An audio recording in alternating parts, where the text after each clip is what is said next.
तो हेलो दोस्तों, आप लोगों का स्वागत है आज की इस वीडियो में। आज की इस वीडियो में हम पढ़ने जा रहे हैं वेपर प्रेशर, जो कि क्लास 12 सॉल्यूशंस का एक बहुत इंपॉर्टेंट टॉपिक है। तो आज की इस वीडियो में हम पढ़ेंगे वेपर प्रेशर क्या होता है ना।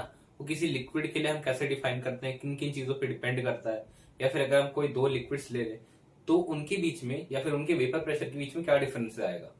तो आज की इस वीडियो में हम यही सारे टॉपिक्स कवर करेंगे। तो आप वीडियो में बने रहना और बहुत मजा आने वाला है आपको इस वीडियो में।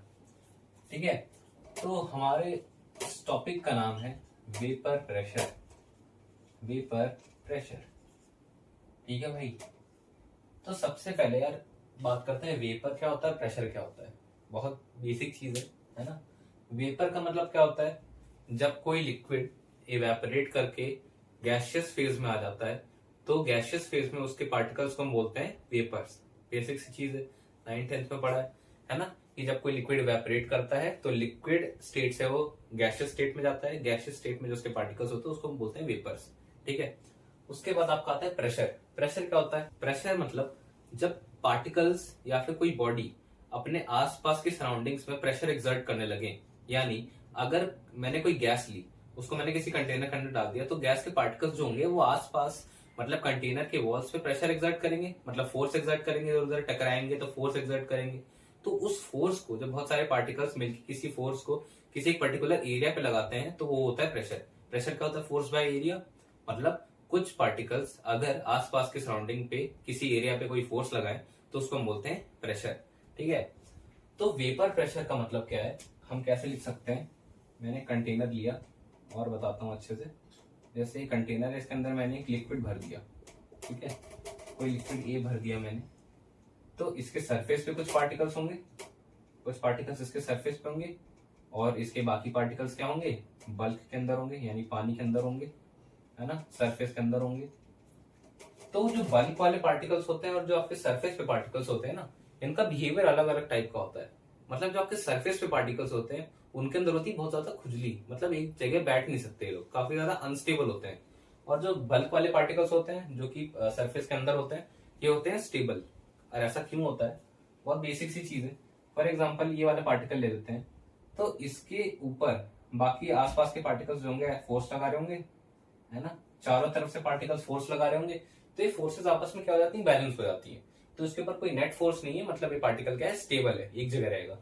और वहीं जो ये सरफेस के ऊपर पार्टिकल है, इसके ऊपर नीचे से फोर्स लग रहा है, नीचे से फोर्स लग रहा है, लेकिन ऊपर से इसका, लेकिन जो ऊपर से इसके ऊपर फोर्स जो है बैलेंस करने वाला कोई है नहीं। ऊपर से इसका फोर्स बैलेंस नहीं हो रहा, मतलब नीचे से इसके ऊपर फोर्स लग रहा है और इसका फोर्स जो है बैलेंस नहीं हो पा रहा है। तो ये क्या है, आपका अनस्टेबल है।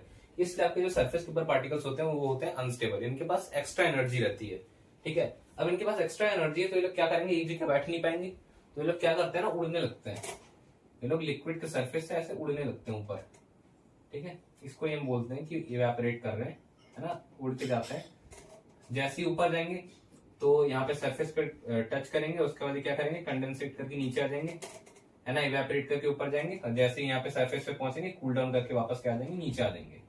ठीक है, तो यहाँ पे क्या हो रहा है, इवेपोरेशन हो रहा है और कंडेंसेशन हो रहा है। बात क्लियर है यहाँ तक, कि जो सरफेस के पार्टिकल्स होते हैं वो क्या होते हैं, अनस्टेबल होते हैं। अनस्टेबल होते हैं तो इवेपोरेट करके ऊपर जाते हैं, इवेपोरेट करके ऊपर जाएंगे, सरफेस पे पहुंचेंगे, वहां पे कूल डाउन करके वापस नीचे आ जाएंगे। इवेपोरेशन एंड कंडेंसेशन, यहाँ तक क्लियर, बेसिक चीज है।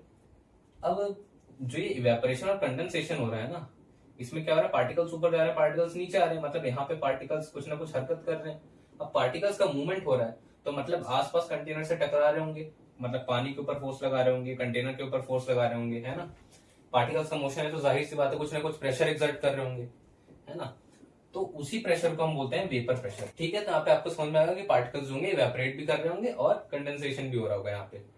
अब एक ऐसा पॉइंट आएगा जब कंडेंसेशन भी उतनी ही रेट से होगा और इवेपोरेशन भी उतनी ही रेट से होगा, मतलब पार्टिकल्स उतनी ही स्पीड से ऊपर जाएंगे और उतनी ही स्पीड से नीचे आ जाएंगे। ठीक है, मतलब कंडेंसेशन और इवेपोरेशन बराबर हो जाएगा। मतलब जो आपके लिक्विड वाले पार्टिकल्स होंगे वो आपके वेपर वाले पार्टिकल्स के साथ क्या आ जाएंगे, इक्विलिब्रियम में आ जाएंगे। क्या आ जाएंगे, इक्विलिब्रियम में आ जाएंगे। तो इस केस में क्या होता है ना, कि जब आपके पार्टिकल्स लिक्विड और वेपर वाले जो एक साथ इक्विलिब्रियम में आ जाते हैं तो उस टाइम पे, उस पर्टिकुलर टेम्परेचर पे जो ये पार्टिकल्स आस पास के कंटेनर पे, आसपास के सराउंडिंग में जो फोर्स लगा रहे हैं, जो प्रेशर लगा रहे हैं, उसको हम बोलते हैं वेपर प्रेशर। ये है कंप्लीट डेफिनेशन। तो अगर मैं इसकी डेफिनेशन लिखूं वेपर प्रेशर की, तो वो होगा the pressure exerted by vapor particles at a particular temperature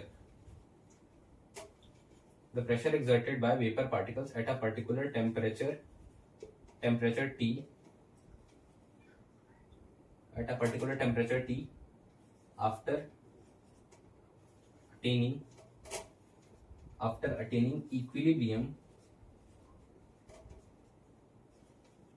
attaining equilibrium with liquid particles। मतलब जब लिक्विड के पार्टिकल्स और वेपर के पार्टिकल्स आपस में क्या आ जाते हैं, इक्विलिब्रियम में आ जाते हैं, और वो कोई फिक्स टेम्परेचर पे होता है, तो उस टाइम पे जो है पार्टिकल्स आसपास प्रेशर लगा रहे होते हैं, वो होता है हमारा वेपर प्रेशर। वेपर प्रेशर की कहानी क्लियर हो गई कि वेपर प्रेशर क्या होता है, कैसे होता है। अब बात करते हैं एक और चीज के बारे में। अब हमने देखा कि लिक्विड और वेपर जो होता है वो आपस में इक्विलिब्रियम में आ गए। क्योंकि एक इक्विलिब्रियम है तो इसका कुछ इक्विलिब्रियम कांस्टेंट होगा। इक्विलिब्रियम कांस्टेंट डिफाइन कर सकते हैं। अब इक्विलिब्रियम कांस्टेंट हम केपी से डिफाइन कर रहे हैं, केसी से क्यों नहीं कर रहे? केपी और केसी दो होते हैं ना, तो हम केपी से ही क्यों कर रहे हैं? क्योंकि यहाँ पे बात होती है वेपर प्रेशर की, हमको प्रेशर कैलकुलेट करना है। तो उस केस में हम केपी यानी पार्शियल प्रेशर वाला कांस्टेंट यूज करेंगे। केपी क्या होता है? Constant of equilibrium by partial pressure. ठीक है, तो हम केपी डिफाइन करते हैं। और जो केपी होता है ना गाइस, ये केपी होता है, यही आपका होता है वेपर प्रेशर। जो केपी होता है यही आपके क्या बताता है? वेपर प्रेशर के बारे में बताता है। अगर आपने केपी डिफाइन कर लिया, इसका मतलब आपने वेपर प्रेशर भी डिफाइन कर लिया। अब केपी जो होता है ना, उसकी एक चीज आपने पढ़ी होगी 11th में इक्विलिब्रियम में, ये जो केपी होता है वो टेम्परेचर पर डिपेंड करता है। उसका रीजन भी क्लियर है, क्योंकि केपी जो होता है पार्शियल प्रेशर से बनता है। प्रेशर जो होता है किसी भी लिक्विड का या फिर किसी भी पार्टिकल का, वो किसके? टेम्परेचर के ऊपर डिपेंड करता है। अगर मैं टेम्परेचर इंक्रीज कर दूंगा तो जो पार्टिकल्स होंगे उनकी एनर्जी इंक्रीज हो जाएगी, उनकी काइनेटिक एनर्जी इंक्रीज हो जाएगी, इधर उधर भागने लगेंगे तो जाहिर सी बात है ज्यादा मोशन होगा, ज्यादा प्रेशर एक्सर्ट करेंगे आसपास सराउंडिंग में, तो उससे क्या होगा? आपके प्रेशर के ऊपर चेंजेस आ जाएंगे और आपका केपी जो होगा वो आपका चेंज हो जाएगा। केपी उसके ऊपर डिपेंड करता है। ठीक है, तो केपी जो होता है आपका टेम्परेचर के ऊपर डिपेंड करता है, और केपी जो होता है वो आपको वेपर प्रेशर के बारे में नॉलेज देता है। मतलब केपी ही वेपर प्रेशर के इक्वल होता है। तो इससे हम क्या कह सकते हैं कि जो वेपर प्रेशर होता है किसी भी लिक्विड का, अगर आपको वेपर प्रेशर बताना है तो वो टेम्परेचर के ऊपर डिपेंड करता है। आपको टेम्परेचर चेक करना पड़ेगा। ठीक है, जैसे इसके ऊपर क्वेश्चन आता है कि मैंने एक लिक्विड का कुछ वॉल्यूम लिया और उसी लिक्विड का मैंने दूसरा वॉल्यूम लिया, दोनों का सेम टेम्परेचर पर रख दिया, तो दोनों में वेपर प्रेशर किसका ज्यादा होगा? मतलब एक में मैंने कंटेनर का साइज कुछ और लिया, एक में दूसरे कंटेनर का साइज कुछ और लिया है। ठीक है, तो उसमें दोनों में क्या होगा? अगर टेम्परेचर सेम है तो वेपर प्रेशर आपका बराबर होगा।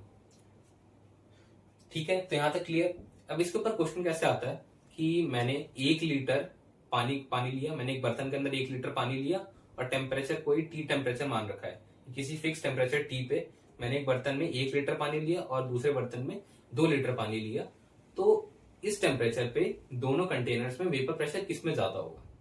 तो नॉर्मली लोग बोलते हैं कि 2 लीटर वाले में ज्यादा होगा, लेकिन अगर आपने ये वाला पॉइंट पढ़ा है कि वेपर प्रेशर जो होता है केवल टेम्परेचर के ऊपर डिपेंड करता है और किसी चीज के ऊपर नहीं, तो इसका आंसर होगा आपका कि दोनों में वेपर प्रेशर बराबर होगा। ठीक है, वेपर प्रेशर बराबर क्यों होगा? क्योंकि वॉल्यूम के ऊपर या फिर कंटेनर के शेप साइज के ऊपर डिपेंड नहीं करता, केवल टेम्परेचर के ऊपर डिपेंड करता है। अगर टेम्परेचर सेम है तो कुछ देखने की जरूरत नहीं, सीधे आपको टिक कर देना कि सेम होगा दोनों में। ठीक है, तो यहाँ पे क्लियर।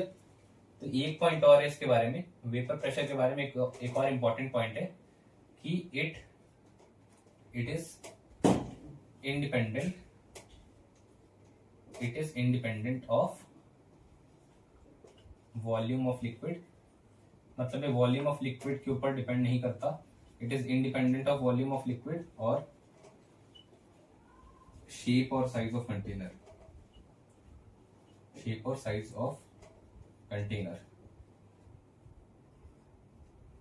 ठीक है, एक और इंपॉर्टेंट पॉइंट है। तो वेपर प्रेशर केपी जो होता है आपका टेम्परेचर के ऊपर डिपेंड करता है, मतलब वेपर प्रेशर भी आपका केवल टेम्परेचर के ऊपर डिपेंड करेगा। ठीक है, तो it is independent of volume of liquid या फिर शेप और size of container. Volume of liquid या फिर शेप और साइज ऑफ कंटेनर के इंडिपेंडेंट होता है। तो यहां तक कहानी क्लियर हो गई होगी, यहां तक आपको समझ में आ गया होगा। वैसे यहां तक अगर कहानी क्लियर है, अगर आपको वीडियो अच्छी लग रही है तो कमेंट में बताना अपना एक्सपीरियंस। आपको कहीं पे डाउट हो तो भी बताना, वीडियो को लाइक जरूर कर देना। ऐसे में क्या होता है, मोटिवेशन मिलता है थोड़ा, तो और अच्छा कंटेंट बनाने का मन करता है। ठीक है, अब बात करते हैं। फॉर एग्जाम्पल मैंने एक कंटेनर लिया जिसके अंदर मैंने भरा हुआ है एक लिक्विड ए। इस कंटेनर के अंदर मैंने लिक्विड ए भरा हुआ है, और वहीं दूसरा कंटेनर है, इसके अंदर मैंने क्या किया है, कोई लिक्विड बी लिया हुआ है ना। ये कंटेनर ए है, कंटेनर बी है, इनके अंदर मैंने कोई लिक्विड, अलग अलग लिक्विड लिए हुए, ठीक है। और टेम्परेचर मैंने मान लिया सेम है, टेम्परेचर सेम मान रखा है। तो अगर आपसे पूछा जाए कि ये दो अलग अलग लिक्विड्स हैं, अब इनका वेपर प्रेशर किस चीज के ऊपर डिपेंड करेगा, तो वेपर प्रेशर जो होता है टेम्परेचर के ऊपर डिपेंड करता है। अब यहाँ पे टेम्परेचर तो सेम है ना, टेम्परेचर तो सेम है। एक फैक्टर तो हमको पता था कि टेम्परेचर के ऊपर डिपेंड करता है, लेकिन टेम्परेचर सेम है। अब दोनों लिक्विड्स अलग अलग हैं। अगर लिक्विड सेम होते तब हम कह सकते थे कि दोनों में वेपर प्रेशर क्या होगा, बराबर होगा।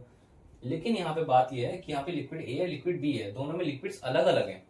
तो इस केस में हम क्या करते हैं, इस केस में हम एक और फैक्टर चेक करते हैं, जो कि होता है intermolecular force of attraction. Intermolecular force of attraction कैसे, मतलब हमको इन लिक्विड्स के पार्टिकल्स का बिहेवियर चेक करना है कि लिक्विड ए के पार्टिकल्स कैसे हैं और लिक्विड बी के पार्टिकल्स कैसे हैं।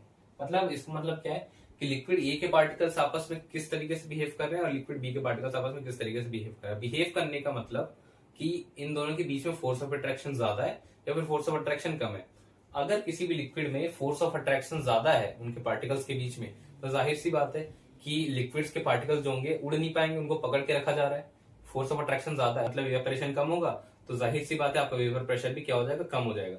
मतलब इंटरमोलिकुलर फोर्स ऑफ अट्रैक्शन जो होता है, मतलब जो इंटरमोलिकुलर फोर्स ऑफ अट्रैक्शन होता है वो इनवर्सली प्रोपोर्शनल होता है। किसके, वो इनवर्सली प्रोपोर्शनल होता है आपके वेपर प्रेशर के।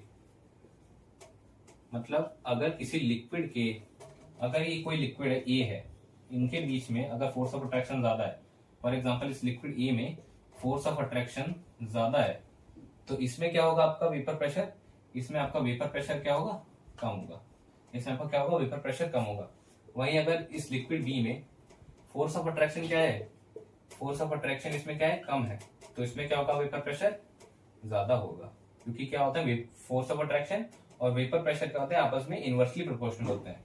ठीक है, यहां तक क्लियर कि अगर दो अलग अलग लिक्विड्स आ जाएं और टेम्परेचर सेम है तो उस केस में भी हम बता सकते हैं। कैसे बता सकते हैं, हम फोर्स ऑफ अट्रैक्शन चेक करेंगे।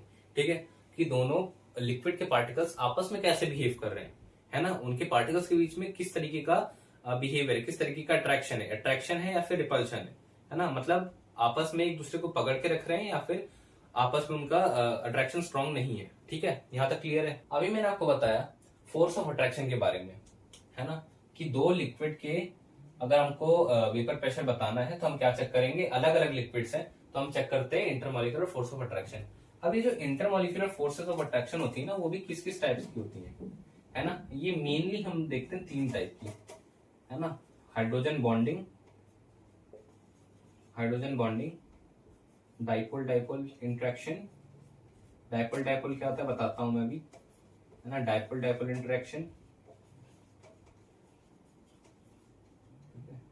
इंटरेक्शन, और लास्ट में आपका आता है वैन डर वाल फोर्सेस।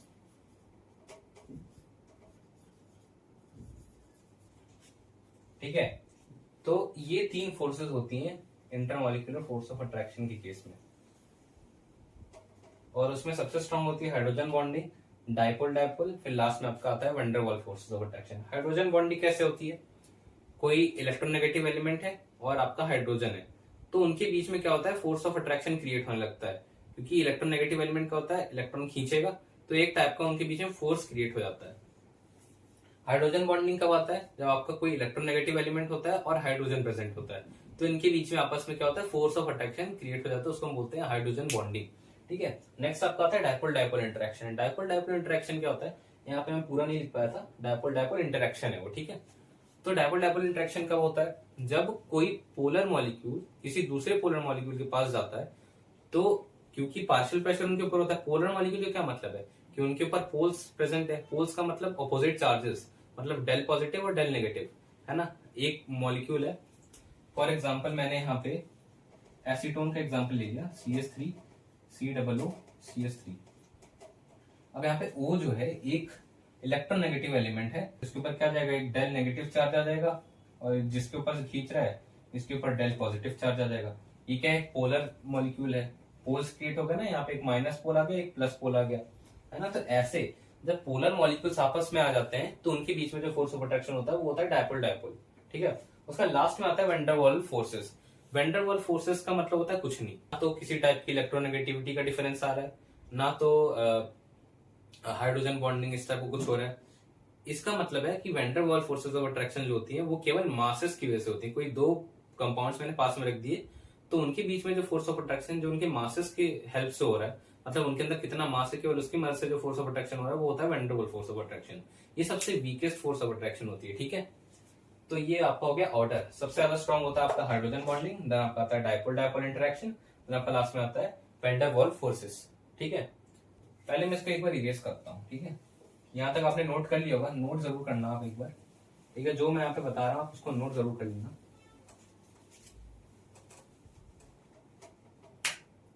ठीक है, जैसे यहाँ पे मैं आपसे एक चीज पूछूं कि यहाँ पे मैंने लिया है पानी, यहाँ पे इसके अंदर है H2O, ठीक है। यहाँ पे है 1 लीटर H2O। टेम्परेचर मैंने मान लिया है, टेम्परेचर मैंने यहाँ पे माना है 70 केल्विन। टेम्परेचर मैंने 70 केल्विन मान रखा है, मतलब टेम्परेचर सेम है। और यहाँ पे मैंने लिया है एसीटोन। एसीटोन मतलब CH3CO CH3, ठीक है। अब मैं आपसे पूछूं, ये भी 1 लीटर है, ये भी 1 लीटर है, मतलब दोनों का वॉल्यूम सेम है, बस क्या है लिक्विड्स अलग अलग है, अलग अलग लिक्विड्स हैं। यहाँ पे H2O है, यहाँ पे एसीटोन है, टेम्परेचर भी सेम है। अब मैं आपसे पूछूं कि दोनों में वेपर प्रेशर किसका ज्यादा होगा, अब आप कैसे बताओगे। अब देखो यहाँ पे आपको थोड़ा सा पिछले कॉन्सेप्ट्स काम आएंगे। जैसे H2O के कुछ इस टाइप का दिखता है, कुछ इस टाइप का दिखता है H2O। यहाँ पे क्या है, ऑक्सीजन है और हाइड्रोजन है। यहाँ पे ऑक्सीजन और हाइड्रोजन है, दो H2O के मॉलिक्यूल्स हैं। तो इनके बीच में क्या होता है, ऑक्सीजन एक इलेक्ट्रोनेगेटिव एलिमेंट है और यहाँ पे हाइड्रोजन है। इनके बीच में क्या होता है, हाइड्रोजन बॉन्डिंग होने लगती है। इनके बीच में क्या होता है, हाइड्रोजन बॉन्डिंग होती है। मतलब जो H2O के मॉलिक्यूल्स हैं उनके अंदर क्या एग्जिस्ट करता है, हाइड्रोजन बॉन्डिंग एग्जिस्ट करता है। और एसीटोन जो मैंने अभी थोड़ी देर पहले बताया, एसीटोन क्या होता है, एक पोलर मॉलिक्यूल है, मतलब उसके अंदर क्या होगा, डाइपोल डाइपोल इंटरेक्शन होगा। और मैंने आपको ऑर्डर लिखवाया था यहाँ पे, अभी मैंने इरेज कर दिया, ऑर्डर लिखवाया था मैंने कि हाइड्रोजन बॉन्डिंग के बाद आपका आता है डाइपोल इंटरेक्शन, उसके बाद आता है वैन डर वाल्स फोर्स। तो फोर्स ऑफ अट्रैक्शन जिसका ज्यादा स्ट्रॉन्ग होगा उसके केस में क्या होगा, वेपर प्रेशर कम होगा। तो यहाँ पे फोर्स ऑफ अट्रैक्शन किसमें ज्यादा स्ट्रॉन्ग है, H2O में हाइड्रोजन बॉन्डिंग हो रही है और इसमें आपका डाइपोल डाइपोल इंटरेक्शन होगा, तो फोर्स ऑफ अट्रैक्शन इसमें स्ट्रॉन्ग है। फोर्स ऑफ अट्रैक्शन इसमें स्ट्रॉन्ग है तो वेपर प्रेशर किस पे ज्यादा होगा। फोर्स ऑफ अट्रैक्शन और वेपर प्रेशर क्या होता है, इनवर्सली प्रोपोर्शनल होता है, इनवर्सली प्रोपोर्शनल होता है। अगर इसमें स्ट्रॉन्ग है फोर्स ऑफ अट्रैक्शन तो आपका वेपर प्रेशर किस में ज्यादा होगा, एसीटोन में ज्यादा होगा, ठीक है। एसीटोन का वेपर प्रेशर आपका H2O से ज्यादा होगा। और ये वाला जो वेपर प्रेशर मैं आपको बता रहा हूँ इतनी देर से, वो है प्योर स्टेट में, क्योंकि यहाँ पे मैंने केवल लिक्विड लिया है, लिक्विड के अंदर कुछ और मिक्स नहीं है, तो ये जो वेपर प्रेशर निकालते हैं प्योर स्टेट में है। लिक्विड जो है प्योरली प्रेजेंट है ना, कोई इसके अंदर इम्प्योरिटी नहीं है, कोई सॉलिड मिक्स नहीं है, कोई सॉलिड इसके अंदर मिक्स नहीं है, तो ये हम निकालते हैं प्योर स्टेट में वेपर प्रेशर, ठीक है। तो ये जो प्योर फॉर्म में लिक्विड्स होते हैं उसके केस में जो वेपर प्रेशर होता है वो हम P0 से लिखते हैं। किससे लिखते हैं, P0 से लिखते हैं। ये P0 जो होता है वो होता है vapour pressure in pure state. Vapour pressure in pure state मतलब जब लिक्विड अकेले प्रेजेंट होता है उसमें जब इवेपोरेशन कंडेंसेशन होता है, जब इक्विलिब्रियम पे आ जाता है तो जो वेपर प्रेशर होता है उसको हम बोलते हैं vapour pressure in pure state, ठीक है। यहाँ तक क्लियर हो गया। तो अभी तक हमने क्या क्या चीजें पढ़ी कि वेपर प्रेशर कब आता है, जब इक्विलिब्रियम में आ जाते हैं आपके कौन, इवेपोरेशन और कंडेंसेशन, ठीक है। जब इवेपोरेशन और कंडेंसेशन आपस में इक्विलिब्रियम पे आ जाते हैं तो उनका जो केपी होता है वो हमको बताता है वेपर प्रेशर के बारे में। वेपर प्रेशर जो होता है वो किसके ऊपर डिपेंडेंट होता है, टेम्परेचर के ऊपर डिपेंडेंट होता है। टेम्परेचर के ऊपर डिपेंडेंट होता है मतलब अगर आपको दो सेम लिक्विड्स दिए, टेम्परेचर वाला फैक्टर हम तब ज्यादा इंपॉर्टेंस देंगे उसको जब आपके लिक्विड सेम है। जब आपको दो कंटेनर में सेम लिक्विड्स दिए हैं और टेम्परेचर सेम है, अगर आपसे पूछा जाए कि किसमें वेपर प्रेशर ज्यादा होगा तो उसमें आप टेम्परेचर की मदद से बता पाओगे। लेकिन जब लिक्विड्स अलग अलग ले लिए मैंने, यहाँ पे ऐसे लिक्विड ए है लिक्विड बी है, लिक्विड अलग अलग आ गए, तो यहाँ पे टेम्परेचर वाला फैक्टर जो होगा वो थोड़ा लेस इंपॉर्टेंस में आपका आ जाएगा, क्योंकि यहाँ पे हम चेक करते हैं force of interaction. Force of attraction किसके पार्टिकल्स के बीच में ज्यादा है और किसके पार्टिकल्स के बीच में कम है, इसकी मदद से हम बताते हैं वेपर प्रेशर अलग अलग लिक्विड्स के लिए। तो फोर्स ऑफ अट्रैक्शन जिसमें ज्यादा होगा उसमें वेपर प्रेशर कम होगा, और जिसमें फोर्स ऑफ अट्रैक्शन कम होगा उसमें वेपर प्रेशर क्या होगा, ज्यादा होगा। तो यहाँ तक की कहानी बहुत आसान थी। अब दोस्तों मैंने थोड़ी देर के पहले आपको एक चीज बताई थी, थोड़ी देर के पहले का भी मैंने आपको जस्ट एक क्विक रिकैप जब दिया तो मैंने आपको बताया कि जो वेपर प्रेशर होता है वो टेम्परेचर के ऊपर डिपेंड होता है। वेपर प्रेशर हम किससे बताते हैं, केपी की मदद से बताते हैं, है ना, केपी की मदद से बताते हैं। हमने क्लास 11th में हमने एक एक्सप्रेशन पढ़ा था जो होता है इस टाइप का, log kp t1 by log kp t1 by kp t2 is equals to delta h by 2.303 r bracket 1 by t1 minus 1 by t2। इसमें हमने देखा था कि kp और टेम्परेचर आपस में कैसे डिपेंड होते हैं, एक्सपोनेंशियली डिपेंड होते हैं। मतलब अभी तक हमको क्या पता था कि kp जो होता है वो टेम्परेचर के ऊपर डिपेंड करता है, लेकिन कैसे डिपेंड होता है वो हम जानते हैं इस वाले एक्सप्रेशन के थ्रू। ये वाला एक्सप्रेशन हमने क्लास 11th इक्विलिब्रियम में पढ़ा था कि जो आपका kp वाला जो आपका kp होता है वो टेम्परेचर के ऊपर कुछ इस टाइप से डिपेंड होता है। मतलब यहाँ पे लॉग है, लॉग का मतलब क्या होता है, लॉग के ऊपर वैसे मैंने वीडियो बनाई हुई है ना, अगर आपको लॉग पढ़ना है तो आप मेरी वीडियो देख सकते हो, किसी चैनल के ऊपर डाली है मैंने। लॉग क्या डिफाइन करता है, पावर्स को डिफाइन करता है कि किसी चीज का स्क्वायर अगर हमको निकालना है तो उसको हम लॉग की मदद से एक्सप्रेस कर सकते हैं, ठीक है। तो ये हमको क्या बताता है कि जो टेम्परेचर, जो आपका टेम्परेचर है और केपी के बीच का रिलेशन है वो क्या है, एक्सपोनेंशियल, लीनियर नहीं है, एक्सपोनेंशियल है, ठीक है। तो जो केपी जो आपका टेम्परेचर के ऊपर डिपेंड करता है, KP depends upon temperature, we have discussed that KP depends upon temperature. और वो कैसे डिपेंड करता है, वो डिपेंड करता है एक्सपोनेंशियली, ठीक है, एक्सपोनेंशियली डिपेंड करता है। बात क्लियर है। मतलब अगर मैं आपसे ऐसे ग्राफिकल फॉर्म में कोई क्वेश्चन पूछूं, जैसे यहाँ पे मैंने ले लिया केपी, यहाँ पे मैंने आपका ले लिया क्या, टेम्परेचर ले लिया, ठीक है, यहाँ पे मैंने टेम्परेचर ले लिया। अगर मैं पूछूं कि इन दोनों के बीच का ग्राफ कैसा बनेगा, ऐसा लीनियर बनना चाहिए या फिर कुछ ऐसा बनना चाहिए, कैसा बनना चाहिए, आपको क्या लगता है, ऐसा लीनियर बनेगा या फिर ऐसा कर्व वाला बनेगा। हमने पढ़ा कि जो टेम्परेचर होता है, मतलब जो केपी होता है वो टेम्परेचर के ऊपर कैसे डिपेंड करता है, एक्सपोनेंशियली डिपेंड करता है। एक्सपोनेंशियली डिपेंड करता है तो लीनियर वाला ग्राफ तो एकदम गलत हो जाएगा। मतलब आपका सही कौन सा होगा, ये सेकंड वाला आपका ऑप्शन जो होगा सही होगा, ठीक है। और आप मानोगे नहीं, ये इतना आसान सा कॉन्सेप्ट था, इसके ऊपर भी जेईई मेंस में एक पीवाईक्यू आया था, ठीक है, उसको मैं अच्छे से डिस्कस कर लूंगा नेक्स्ट वीडियो के अंदर, मैं अभी लिख के नहीं लाया हूँ, लेकिन इस कॉन्सेप्ट को आपको याद रखना है। उसके बेसिस पे हम नेक्स्ट वीडियो में इसका क्वेश्चन भी डिस्कस करेंगे, वो पीवाईक्यू वाला, ठीक है। तो आज की इस वीडियो में यहाँ तक करते हैं। अभी तक हमने इस वीडियो में क्या पढ़ा कि वेपर प्रेशर क्या होता है, वेपर प्रेशर किसी लिक्विड के लिए कैसे डिफाइन किया जाता है ना। दो सेम लिक्विड्स हैं, टेम्परेचर सेम है, तब वेपर प्रेशर क्या होगा। दो अलग अलग लिक्विड्स हैं, तब वेपर प्रेशर कैसे निकालेंगे। वेपर प्रेशर आपका टेम्परेचर के ऊपर कैसे डिपेंड करता है, एक्सपोनेंशियली डिपेंड करता है। उनके बीच का ग्राफ कैसा बनता है, ऐसा कर्व वाला ग्राफ बनेगा, ठीक है। तो आई होप आपको यहाँ तक चीजें समझ में आई होंगी।